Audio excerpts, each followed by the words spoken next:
কোরবানির ঈদ চলে গিয়েছে তো বেশ অনেক দিন হয়ে গেল। সবাই মনে হয় গরুর গোশত খেতে খেতে একদম হয়রান হয়ে গিয়েছেন, হাঁপিয়ে গিয়েছেন। তা আজকে আপনাদের জন্য আমি একটা মজার সুন্দর রেসিপি দেখাবো, আনকমন পাট শাকেরই, কিন্তু এটা একটু অন্যরকমভাবে। তার আগে এই যে দেখেন আজকে একদম কিভাবে সংগ্রহ করলাম পাট শাক, তারপর কিভাবে সবটা রান্না করব, সবগুলোই আজকে একসাথে দেখাবো।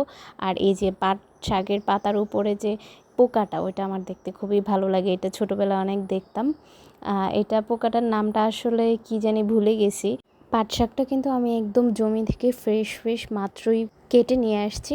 তো এখন পাট যে শাকটা আমি যেভাবে রান্না করব এটার জন্য প্রসেসিং করতে হবে। আমরা কিন্তু নর্মালি সবাই পাট শাকটা কিন্তু কাঁচা পাতাটাই রান্না করে খাই। তো আজকে আমি এটা অন্যভাবে একটু করব, এই জন্য কাঁচা যে পাট শাকটা আছে ওইটা একটু ছোট করে কেটে রোদে শুকাতে দিয়েছি। এটা রোদে শুকানোর পরে আর একটু অন্যরকম হবে। আর এটা রোদে শুকানোর পরে কিন্তু এটা স্বাদ, গন্ধ এটা আরও বাড়ে আমার কাছে মনে হয়, কিংবা একটু ডিফারেন্স হয় আর কি।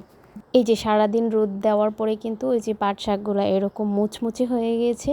এটা কিন্তু দেখতে মানে বোঝা যাচ্ছে না সবটা, কিন্তু ধরতে অনেক একদম কড়কড়ে মুচমুচে হয়ে গিয়েছে এটা। আর এটা এখন একদম ফ্রেশ আছে, তো এই জন্য সবুজ আছে। কিছুদিন পর রেখে দিলে এটা একটু কালচে হয়ে যাবে, কিন্তু এটা সারা বছরই সংরক্ষণ করে রাখা যায় এবং খাওয়া যায় এভাবে আর কি।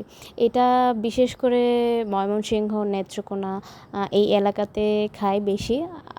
অন্য এলাকাতে খায় কিনা জানি না, তবে আমি ছোটোবেলা থেকেই দেখে আসছি যে আমাদের এলাকায় খাবারটা খুবই খায়, সবার খুব পছন্দ।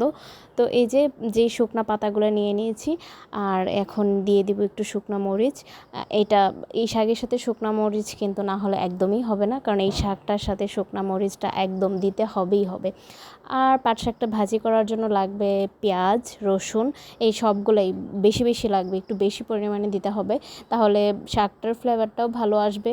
আর খেতে এত একটা মজা লাগে আর এত ভালো একটা ফ্লেভার আসে, এটা যারা খায় নাই তারা আসলে বুঝবে না। আর এই শাকটা যারা খায় ওদের কিন্তু প্রত্যেকেরই এই শাকটা খুব পছন্দ। এই যে পেঁয়াজ রসুনগুলো একটু ভাজা হয়ে গেলে তারপরে আমি ওই শুকনো পাট যে শাকটা রেখেছি ওইটা দিয়ে দিব। ওইটা দিয়ে ভালো করে একসাথে মিক্সড করে নেব। এটা কিন্তু ওই কাঁচা যে পাট শাকটা ওইটার মতো না, এটা একটু অন্যরকম, এই জন্য মিক্সড ভালো করে করতে হবে। আর হালকা একটু লবণ দিয়ে দিচ্ছি। লবণটা কিন্তু একটু বুঝে শুনে দিতে হবে, যেহেতু এটা শুকনা পাট শাক। আর পেঁয়াজ রসুনগুলো বুঝে তারপরে দিতে হবে আর কি। আর দিয়ে দিচ্ছি শুকনো মরিচ, কিছু ভেঙে দিব আর কিছু আস্তা দিয়ে দিব আর কি। তো এই যে মোচমোচে না হওয়া পর্যন্ত ভাজতে থাকবো। আর এটা কিন্তু শুকনো পাট শাকটা কিন্তু সারা বছরই রেখে খাওয়া যায়, এটা নষ্ট হবে না কিংবা তেতো ভাবটা আসবে না। এটা অসাধারণ একটা খাবার আমার কাছে, আমার ছোটোবেলা থেকেই খুবই প্রিয় খাবার। তো এই যে একদম মুচমুচে হওয়া পর্যন্ত ভাজতে হবে, একদম খুবই মিডিয়াম লো আঁচে ভাজতে হবে, যাতে পুড়ে না যায়।